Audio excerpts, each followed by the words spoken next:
Good evening. You're welcome to News at 6 from the studios of Big Family Radio. Now the headlines. President Mahama has launched Mahama Cares and appeals to corporate Ghana for support.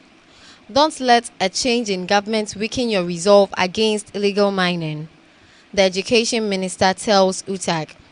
This is a campaign relaunch, not a thank you tour, says Dr. Kennedy Arthur to Baumia. Governor Pritzker has blasted Democrats for inaction, saying they don't fight for themselves. And in entertainment news, Miss Bell to celebrate 20 years in music with Paris concert. Let's go for a commercial break, and when we come back, I would give you the details of these stories and more. Admission, admission, admission. Are you looking for a computer institution with a serene atmosphere in equipping you with the ability to deepen your understanding and in-depth knowledge in computerization? Then, the answer is Big Family Multimedia Institute. Our dedicated and experienced teachers are ready to provide personal attention, support, and help you bring your fusion to bear. We are located at Amasaman Dobrogono, Upper Class Junction, and Santa Maria Family and Friend. For more information, contact 0555 20 80 56 0540 932 188. Website bfmnetworks.com. Email info@bfmnetwork.com. Other affiliates include Center for Trade, Big Family TV, Big Family News, Big Family Radio, Big Family Event, Big Family Multimedia Institute, KabaraInfo.com, Trustees, Okman Motors, Soko Mall, ABK TV Ghana. Enroll now and experience the difference. You are all that matters. You're welcome back. You can follow us and watch us live on Facebook at Big Family Radio. And you can also follow us on Instagram at Big Family Radio, YouTube and TikTok at Big Family Radio and Big Family TV. You can as well download our radio app on Google Play Store on Android and App Store on iOS. You can get more of these on or read more of these stories on bigfamilyonline.com. My name is Esther Akosia-Gbobli. Now the details of the story. The government has launched the Ghana Medical Trust Fund, known as Mahama Cares, to provide financial support for people suffering from chronic diseases such as kidney failure, cancer, and heart conditions. The event took place at the University of Ghana Medical Center, UGMC, in Accra on Tuesday, April 29, 2025. President John Dramani Mahama, while launching the fund, pleaded with the private sector to commit their corporate social responsibility to the Mahama Cares. I want to encourage corporate Ghana, businesses, the mines, the banks, and all the other companies that this Ghana Medical Trust Fund is coming to your clients who save their monies in your banks or do business with you. Some of them are even your own staff. So, as part of your corporate social responsibility, CSR, if you give anything, consider that you are giving to your own staff or customers. So I would like to encourage all corporations in Ghana, both private and public, to at the end of the year, donate some portion of their annual CSR to Ghana Medical Fund because it is going to do a lot of good to the country, he stated. Minister for Health, Kwabena Minta Akando, said the initiative was long overdue, citing the initiative as one that is designed to ensure fairness in healthcare access, particularly for those facing financial barriers to treatment. In his opening remarks, the sector minister revealed that a draft bill detailing the management framework of the fund will be presented to the parliament.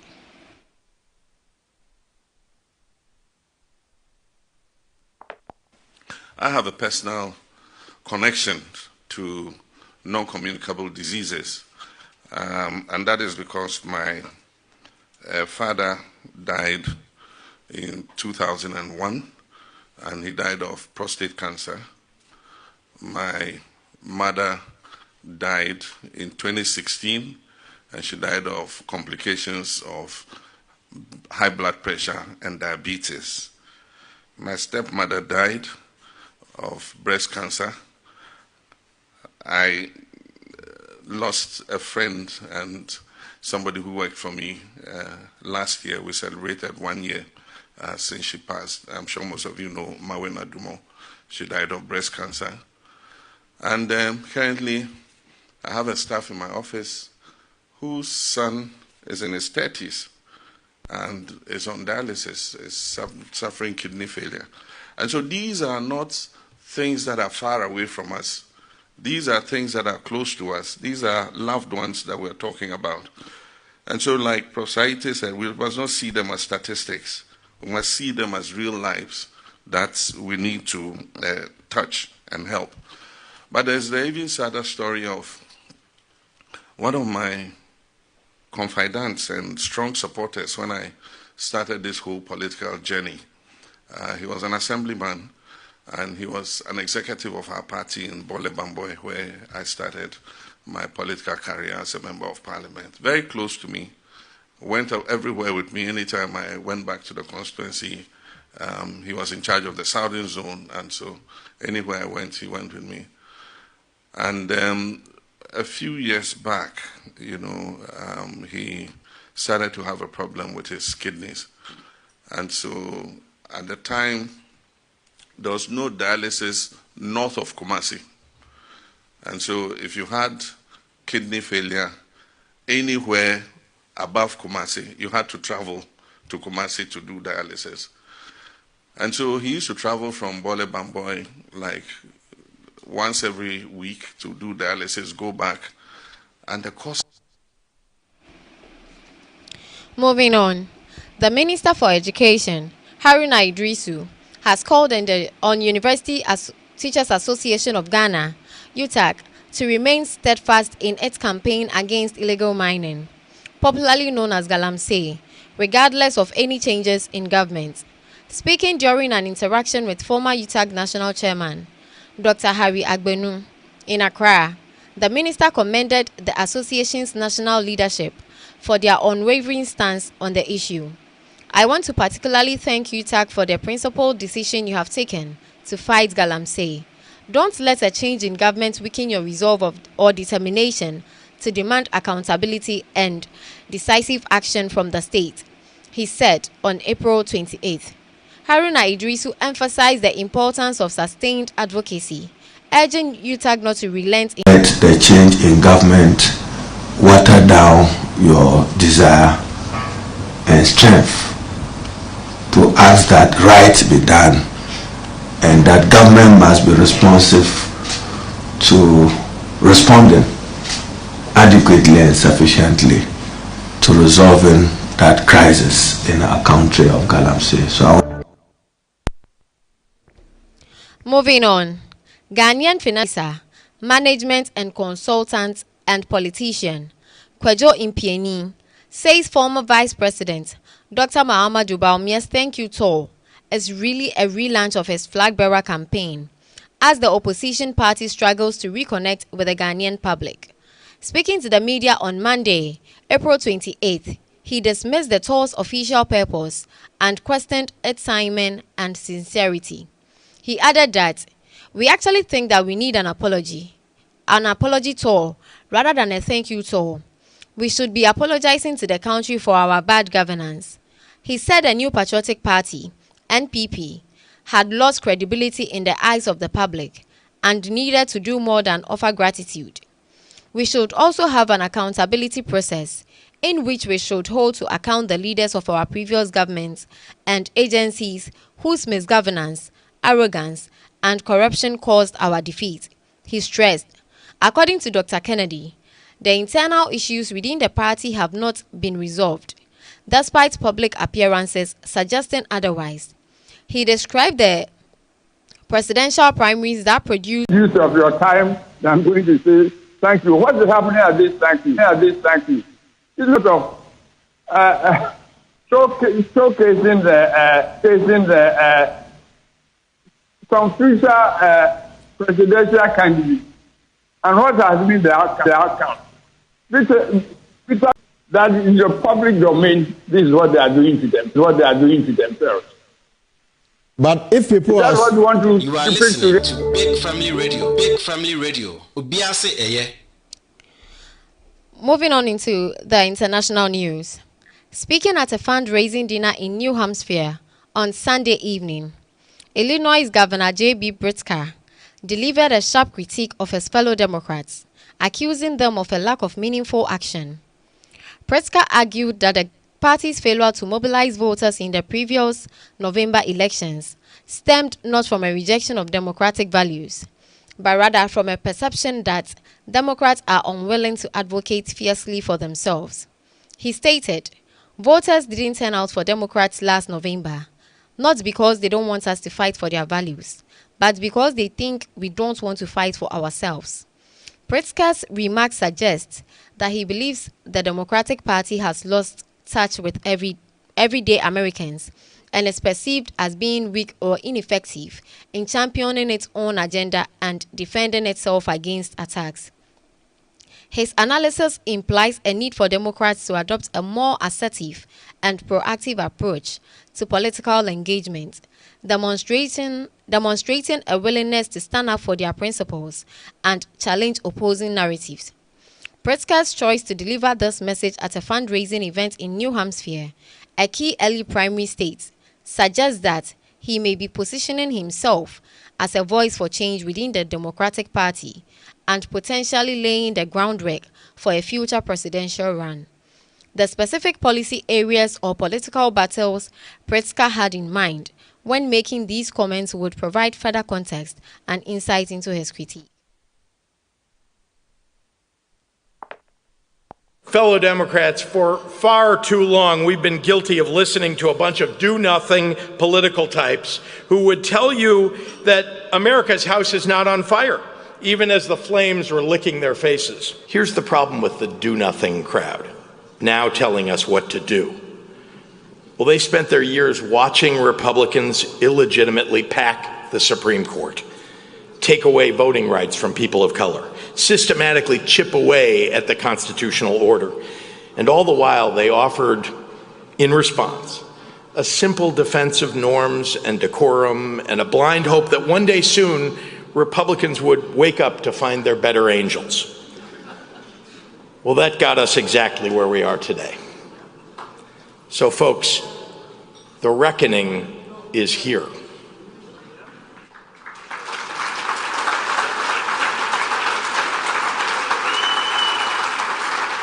And now that this culture of timidity is on full display, those same do-nothing Democrats want to blame our losses on our defense of black people, of trans kids, of immigrants, instead of their own lack of guts and gumption.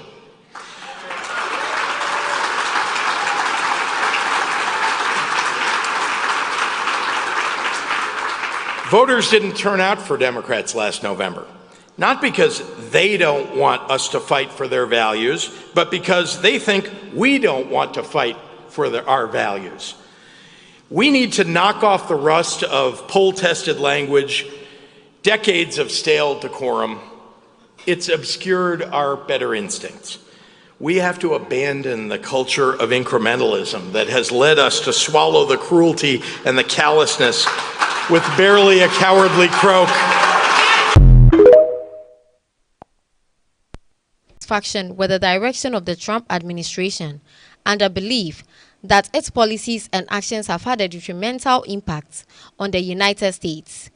His remarks suggest concerns about the well-being of American households, the stability of the economy, and the overall health of democratic institutions.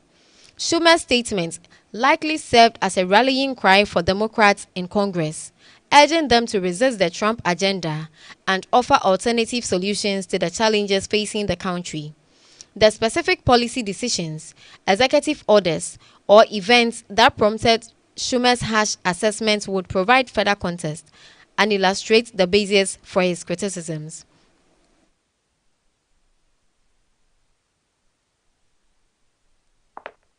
Well, this week, President Trump marks 100 days as president. It's been 100 days of hell for American families, for our economy, and for our democracy. The start of Donald Trump's second term has been the worst start of any president in modern times. He now has the lowest approvals any president has seen through his first 100 days since they started polling 80 years ago. On the day he became president, Donald Trump promised a golden age for America. Today, that seems laughable. Instead of a golden age, what Americans have gotten is one of the most chaotic, corrupt, and harmful starts to a presidency in modern history. Before our very eyes, the man who occupies the Oval Office is destroying the foundations of our democracy. The truth is, Donald Trump's presidency is no golden age. It's a disaster, the worst start to a new administration in modern times. Americans are already fed up. Americans are already beginning to see that Donald Trump has betrayed them, that Donald Trump's campaign promises before he won election and his actions as president are almost in direct contradiction on issue after issue after issue. Moving on, Liberal Prime Minister Magane secured a victory in Canada's federal election. Delivering a victory speech that outlined his priorities for the upcoming term. A central theme of his address was a pledge to actively resist the ongoing trade war initiated by the United States. This suggests that Ghana intends to defend Canadian economic interests against protectionist measures imposed by the U.S. and to seek avenues for resolving trade disputes through negotiation and diplomacy. In addition to addressing the trade conflict, Ghana also vowed to push back against any attempt to undermine Canadian sovereignty. This commitment implies a willingness to defend Canada's autonomy in decision-making and to safeguard its national interest against external pressures or interference. Ghana's assertive stance on both trade and sovereignty signals a potential for a more assertive Canadian foreign policy under his leadership, particularly in relation to its powerful neighbor, the United States. The specific strategies Ghana plans to employ in confronting the trade war and protecting Canadian sovereignty would provide further clarity on his vision and approach.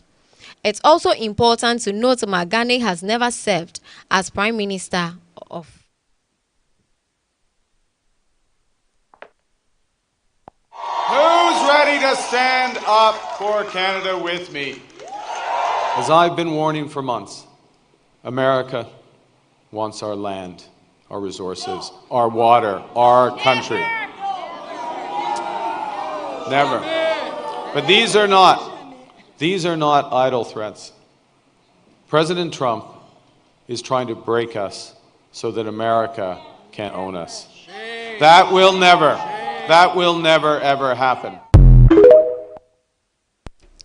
In other stories, a tense standoff unfolded in a disputed area of the South China Sea when a Chinese Navy helicopter performed a dangerously close flyby of a Philippine aircraft conducting a patrol mission. Al Jazeera's 101 East reporter, Eric Campbell, was aboard the Philippine plane, providing eyewitness testimony to the incident. The proximity of the Chinese helicopter of the Philippine aircraft is described as dangerous, implying a level of risk to the safety and stability of the Philippine plane. The term suggests a potential for collision or other hazardous interaction. The location of the encounter within a disputed area of the South China Sea highlights the ongoing territorial tensions between China and several Southeast Asian nations, including the Philippines. This incident likely underscores the geopolitical complexity and potential for escalation in the region, particularly given the presence of a journalist documenting the events in real time. Details regarding the altitude, speed, and maneuvers of the Chinese helicopter, as well as the reaction of the Philippine crew, would offer further insight into the severity and intent behind the close approach.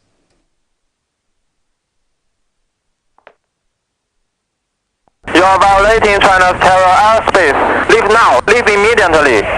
We are free to fly and operate as international law allows. You are way beyond the 200 nautical mile easy per country. Please review your chart. Well, right now we're being shadowed by a Chinese helicopter, which no one was expecting. The pilots reckon it is too close for safety, but this is all about brinkmanship. Without warning, the helicopter comes frighteningly close, passing within 3 meters of our plane. It is a stunningly dangerous manoeuvre. We are flying at just 700 feet and a collision would see both aircraft crash. Chinese military helicopter. You are flying too close. You are very dangerous and endangers the lives of our crew and passengers. Keep away and distance your aircraft from us.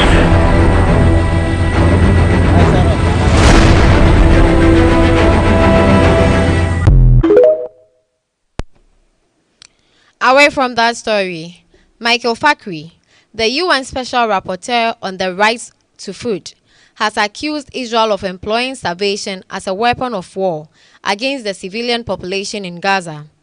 He asserts that this practice constitutes a violation of international law. Fakri further alleges that the United States is complicit in these actions.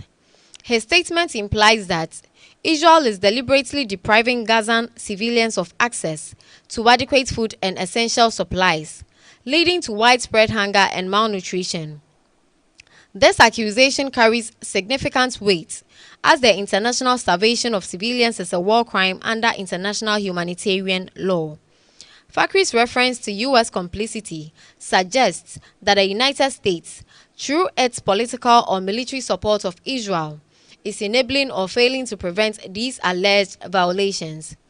The specifics of Fakri's claims, including the evidence he cites and the specific ways in which he believes the U.S. is complicit, would provide further context.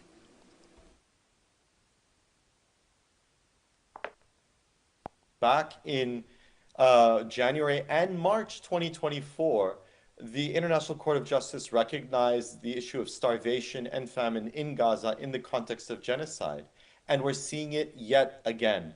On March 3rd, Netanyahu announced that Israel would stop all goods and humanitarian aid from entering Gaza. This was over 50 days ago.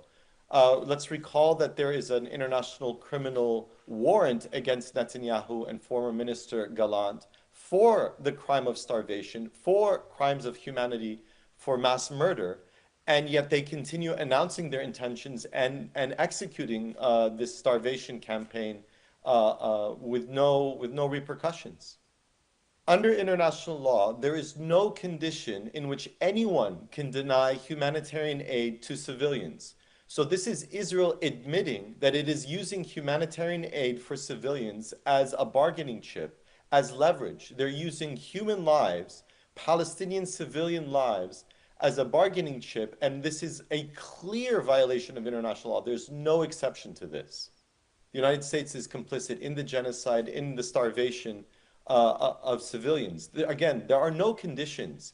And let's look at who controls the borders, who controls the flow of goods and humanitarian aid, who controls everything that goes in and out of Gaza. It is Israel. What we saw in the last month, in 1 month alone, child acute malnutrition increased by over 80%. So they're using children's lives and the death of thousands in this negotiation process. Again, there's no condition, there's no political excuse to deny humanitarian aid to civilians, no matter what's going on the ground. Away from that story, Abbas Aslani, a senior fellow at the Center for Middle East Strategic Studies, has offered insight into the complexities of the US-Iran nuclear talks. His analysis suggests that reaching a final agreement is challenging due to potential limitations that concessions from both the United States and Iran could impose. He likely argues that both sides have core demands and red lines that, if compromised too significantly, could render any deal politically unsustainable, domestically or strategically disadvantageous. His remarks probably delve into the specific concessions each side is being asked to make, such as the scope of sanctions relief for Iran and the degree of monitoring and verification of Iran's nuclear program for the US. He likely also examines the broader geopolitical context, including the role of regional actors and the potential impact of the talks on regional stability. Aslani's perspective emphasizes the delicate balance required to achieve a mutually acceptable agreement, highlighting the inherent tensions between the desire for a deal and the constraints imposed by domestic politics and strategic consideration. in order to have a deal in the end, I think there needs to be a balance between the concessions that one party wants to offer and to get things in return. So there has been some, scenarios whereby Iran has been saying that there could be less for less. If you want to offer less, you will be getting less in return. But if you want to get more concessions, you have to offer more, let's say, advantages or let's say things in return to Tehran. But the point is that the time remaining till October 2025, where the 2031 United Nations Security Council resolution will expire, is not much time. So there's time limit, and there has been discussions about an interim agreement between the two sides, which could include less for less, let's say, concessions, but they can have more time in order to discuss further detailed, discussions in order to have a broader agreement. Away from that story, the integrity of the U.S. legal system is under scrutiny, following two separate concerning incidents. First, Milwaukee County Circuit Court Judge Hannah Dugan has been arrested by the FBI and charged in federal court for allegedly assisting an undocumented immigrant in invading arrest. This immediately raises serious questions about judicial ethics and potential obstruction of justice.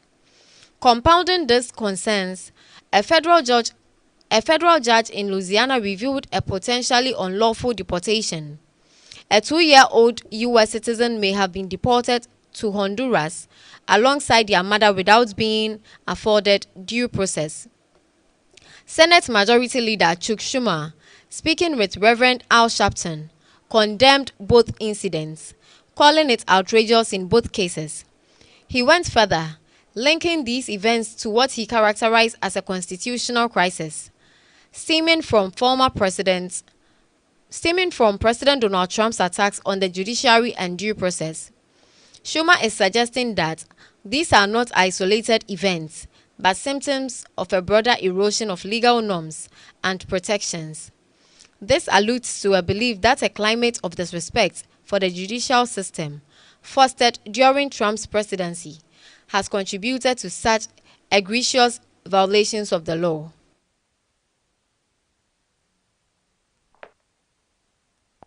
Trump's FBI arrested Milwaukee Circuit Court Judge Hannah Dugan, who now faces federal charges for allegedly obstructing the arrest of an undocumented immigrant by ICE agents. And a hearing has been set for May 16th in the case of a 2-year-old U.S. citizen deported to Honduras with her mother. The federal judge handling the case says it appears the child may have been removed without meaningful due process. Immigration advocates have been warning we are on the verge of a constitutional crisis. Has that crisis arrived, Senator? Yes, it has, unfortunately, because Trump wants to be king. A king doesn't have a constitution. A king just does whatever he wants, and Biondi just goes along with them. They're trying to intimidate judges. This is not the first time or the second. They've said they want to impeach judges. They said they're going to go after judges who don't agree with them. That is so against the Constitution. The Constitution believes, and has been written with the wisdom of the founding fathers, that we should have separation of powers. There should be an independent judiciary. When you go before a judge, you think that you hope and believe that that judge is impartial. What Trump, Biondi, and the whole Justice Department are trying to do is push that judge, threaten that judge, so the judge is no longer impartial. It is outrageous in both cases. In both cases, you can't believe what they said. You know, in the case with the 2-year-old girl, they're saying, the mother wanted to take her. Well, she's entitled to due process. The father says that's not true. And I don't believe ICE or anything they say, because they've made up things so many times in the past. This is a constitutional crisis. You cannot have a democracy without an independent judiciary, and they're trying to clip the wings of that independence. To end the international news, during a press briefing with reporters, U.S. President Donald Trump claimed that Ukrainian President Volodymyr Zelensky is prepared to give up Crimea. This statement directly contradicts Zelensky's numerous public declarations and official Ukrainian policy, which consistently asserts the intention to reclaim Crimea, a peninsula annexed by Russia in 2014. Trump's assertion lacks verifiable evidence and stands in stark contrast to Ukraine's stated goal of restoring its territorial integrity, including Crimea. The basis for Trump's claims remain unclear, and it is significant because it undermines Ukraine's position on a critical issue of sovereignty and territorial integrity. This divergence from official Ukrainian statements could potentially impact international perceptions of the conflict and fuel further debate regarding the future of Crimea. The claim also directly opposes Zelensky's vow made in 2024 to reclaim the peninsula. Is Zelensky ready to give up Crimea, do you think, Mr. President? Oh, I think so, yeah. Look, Crimea was 12 years ago. That was President Obama. They gave it up without a shot being fired. So don't talk to me about Crimea. Talk to Obama and Biden about Crimea.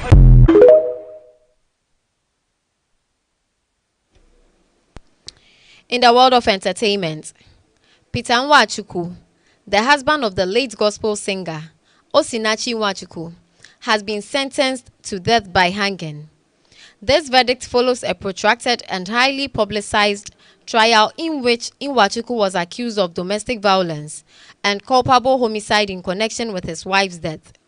The prosecution presented evidence alleging that Osinachi Nwachukwu suffered repeated physical and emotional abuse at the hands of her husband, which ultimately contributed to her deteriorating health and eventual death. Witnesses testified to instances of violence and controlling behavior exhibited by Peter Nwachukwu.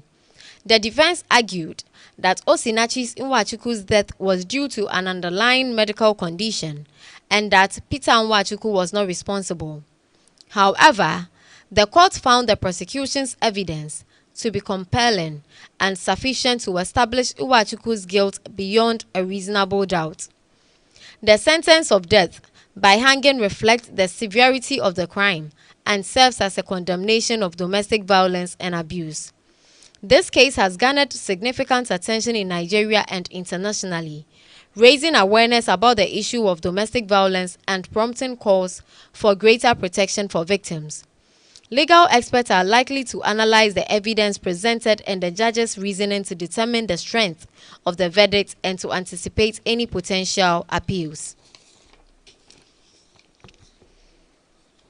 To end the news, Ghanaian singer Mezbel is marking a significant milestone in her career, 20 years in the music industry, with a grand celebration culminating in a spectacular live performance in Paris. This anniversary concert promises to be a special event, showcasing Mezbel's musical journey and her impact on the Ghanaian music scene over the past 2 decades. The choice of Paris as the venue suggests an intention to reach a wider international audience and celebrate her achievements on a global stage. The spectacular live show describing indicates a high production value event, likely featuring a full band dancers and possibly guest appearances from other prominent artists. The concert is anticipated to be a retrospective of Mezbel's career, featuring her most popular songs and showcasing her evolution as an artist. It is also likely an opportunity for her to connect with fans, express her gratitude for their support, and unveil new materials.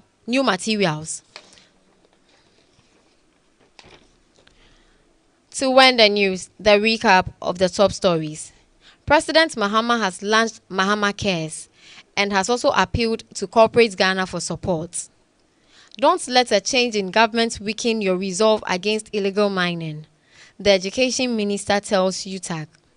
This is a campaign relaunch, not a thank you tour, says Dr. Kennedy Arthur to Baumia. And in international news, Governor Pritzker has blasted Democrats for inaction, saying they don't fight for themselves. Also in entertainment news, Miss Bell to celebrate 20 years in music with Paris concert.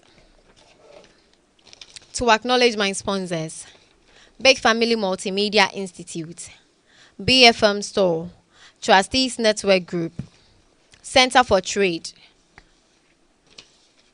You can also watch us live and also follow us on Facebook and Instagram at Big Family Radio. You can as well follow us on YouTube and TikTok at Big Family Radio and Big Family TV. You can also download our radio app on Google Play Store on Android and App Store on iOS. You can read more of these stories on bigfamilyonline.com. A massive thank you to my producers.